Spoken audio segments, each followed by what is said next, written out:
Chers auditeurs, bonjour. À situation exceptionnelle, couverture médiatique malheureusement exceptionnelle également. Les récents événements et annonces gouvernementales nous conduisent aujourd'hui à vous proposer une édition spéciale, par inquiétude de ne plus pouvoir poursuivre convenablement derrière, ou du moins normalement, nos activités journalistiques. Ce dimanche 15 mars s'est déroulé le premier tour des élections municipales et communautaires de 2020. Des élections, vous le savez, qui ont été contrariées par ces mesures de précaution dues au coronavirus. Et malgré l'abstention qui était quand même assez notable, ou du moins bien plus forte que 2014, le premier tour s'est bien déroulé à Vélizy et c'est le maire sortant Pascal Thévenot qui l'emporte haut la main avec plus de 60% des voix. Merci, super. À voter. Je vois une participation forte, en tout cas ce matin, qui est de très bon augure.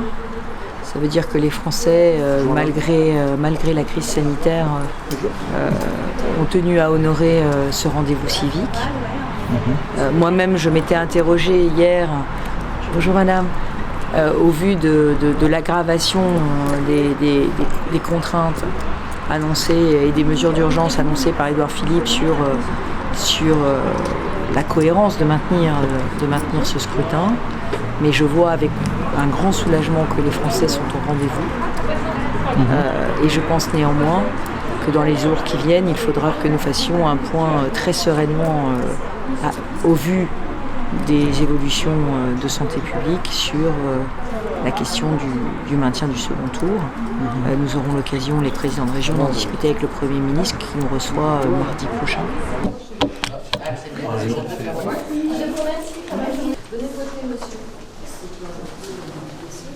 Ah non. S'ils veulent.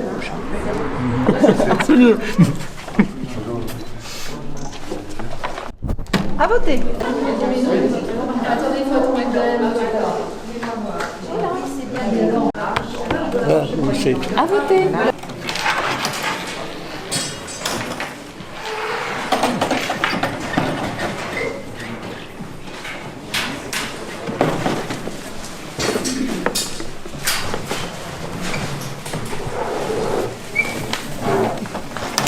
Je vous demande de faire des paquets de 10.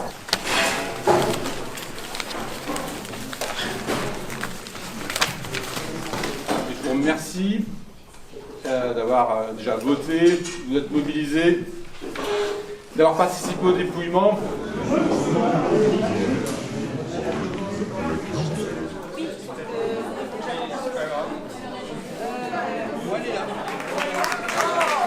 Merci. Déjà, je remercie tous les Vélysiens qui se sont déplacés à 42%. C'était un contexte difficile. Je remercie tous ceux qui ont participé aussi toute la journée. Je remercie aussi mon équipe, parce que c'est avant tout 37 colistiers, mais bien plus, qui ont mené une campagne de plusieurs mois. Et puis, c'est 6 ans de travail qui ont été récompensés aujourd'hui en passant dès le premier tour, ce qui arrive rarement, même à Vélizy. Et je pense que maintenant, la charge qui nous attend est encore plus longue, plus forte, puisque les attentes qu'on avait il y a 6 ans, maintenant je pense que c'est pas grand-chose par rapport aux attentes de la population d'aujourd'hui. Et je continuerai pendant 6 ans à travailler pour tous les Vélysiens, tous les quartiers, et à faire de Vélizy la ville familiale qu'on aime et qu'on souhaite transmettre à nos enfants. Donc écoutez, je vous remercie beaucoup. Et sachez que j'ai la conscience de la tâche qui nous attend. Merci à vous.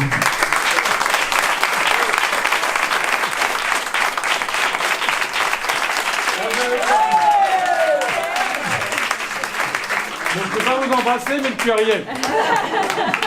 Monsieur Blanchard, une réaction à chaud face aux résultats de ce premier scrutin. Oui, bien écoutez, nous sommes un peu déçus parce qu'avec 20% des voix, nous pensions faire un meilleur score. Mais effectivement, compte tenu du contexte général, avec 40% des votements, le vote a été un peu troublé. Et écoutez, on souhaite bonne chance au maire sortant, puisque sa victoire est nette. On est très content d'autant de Vélysiens qui nous aient fait confiance, en fait. Et on tient vraiment à les remercier. On a été content de faire une campagne dynamique. Ça a été vraiment une aventure humaine pour nous.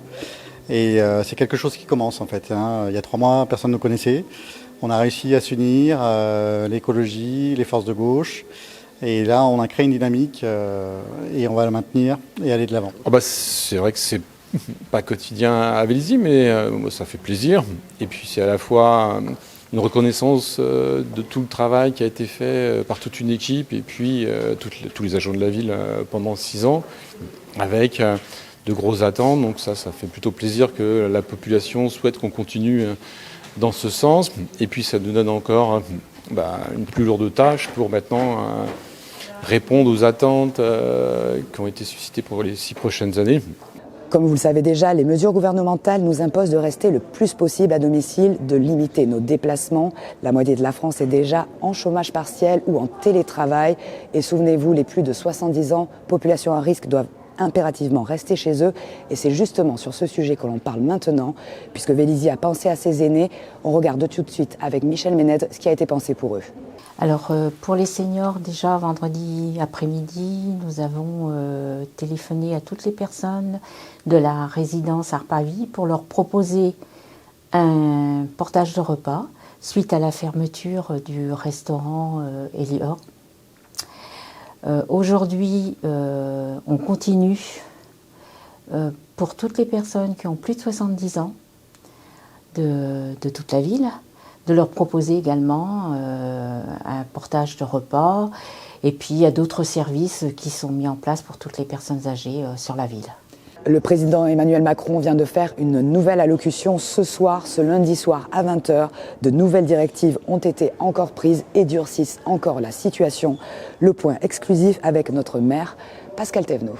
Bonsoir, je tiens tout d'abord à féliciter et à saluer l'intervention du président de la République qui a remis les choses dans leur contexte. Et pour répondre aux demandes qu'il a faites, nous avons décidé en comité de direction d'intensifier déjà l'aide aux plus démunis et aux plus fragiles par le portage des repas. C'est ce que nous avions mis déjà en place la semaine dernière et nous continuons à appeler tous les seniors véliziens pour savoir s'ils ont besoin qu'on les aide par du portage de repas, puisque nous avons notre prestataire qui est capable aujourd'hui de produire des repas.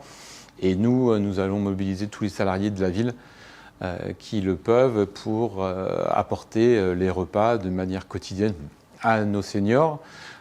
Donc toute personne qui a besoin d'un portage de repas de plus de 60 ans peut appeler le 01 34 58 50 01 et nous nous organiserons pour apporter les repas à son domicile. Et nous allons aussi donc fermer l'hôtel de ville à l'accueil du public. Nous ne recevrons que sur rendez-vous les urgences et pour cela il faut appeler le 01 34 58 50 00, ce qui permettra de répondre aux attentes du président de la République, à la fois d'éviter tout déplacement non urgent, d'éviter aussi le déplacement de nos personnels, et seuls les agents travailleront en télétravail pour l'accueil des enfants, du personnel hospitalier ou pour les urgences. Et de la même manière, nous allons fermer tous les parcs et équipements publics qui sont déjà pour éviter tout rassemblement, tout regroupement. Et je pense que c'est, comme ça a été présenté, le seul moyen de prendre conscience que si on veut arrêter cette épidémie, il faut que chacun fasse les gestes du quotidien, c'est-à-dire ne plus s'embrasser, ne pas serrer la main, se laver les mains, mais aussi évite tout contact inutile à plus d'1 mètre. Et donc là, nous allons suivre toutes ces recommandations. Et il y a une recommandation aussi que je vais rappeler. Le président de la République a dit à plusieurs fois d'arrêter d'écouter toutes les rumeurs. On a pu s'en rendre compte aujourd'hui. Toutes les rumeurs ont été diffusées. Seules les informations de la ville, du gouvernement, de la présidence de la République ou de la préfecture doivent être écoutées. Tout le reste peut être considéré comme fausse alerte, rumeur, et ne participe pas à la sérénité de chacun. On a pu voir les queues que je considère inconscientes dans les lieux d'alimentation. Ça a été répété N fois. Il n'y aura pas de rupture alimentaire à partir du moment où chacun garde son comportement normal. Il est certain que si tout le monde se précipite chez son pharmacien ou dans son commerce de proximité, la rupture sera faite, mais pas par l'épidémie, par l'inconscience de chacun. Donc surtout, gardons notre sérénité et la ville sera toujours là pour accompagner les Vélysiens et pour les plus fragiles et le quotidien de chacun, donc pour me répondre à toute urgence. Donc surtout, je pense que je salue encore une fois les mesures prises et l'intervention du président de la République, mais chacun doit retrouver la sérénité pour que, au plus vite, nous sortions de cette épidémie qui peut, si chacun ne prend pas conscience de sa responsabilité individuelle, mettre des situations graves au niveau des entreprises et au niveau de la vie quotidienne. Voilà, donc nous interviendrons à chaque fois qu'on avancera dans les mesures prises, mais là, nous prenons toutes les mesures que je vous ai citées aujourd'hui. Chers auditeurs, nous ne sommes pas en mesure aujourd'hui de vous garantir de pouvoir continuer tel que nous le faisions toutes nos diffusions hebdomadaires. Malheureusement, la situation l'impose, tout le monde doit rester chez soi. Sachez en tout cas que vous pourrez toujours compter sur nos articles écrits puisque nous télétravaillons pour vous tenir informés de la situation et de l'évolution de l'épidémie. Faites très attention à vous, protégez-vous bien et respectez les règles d'usage. À très bientôt.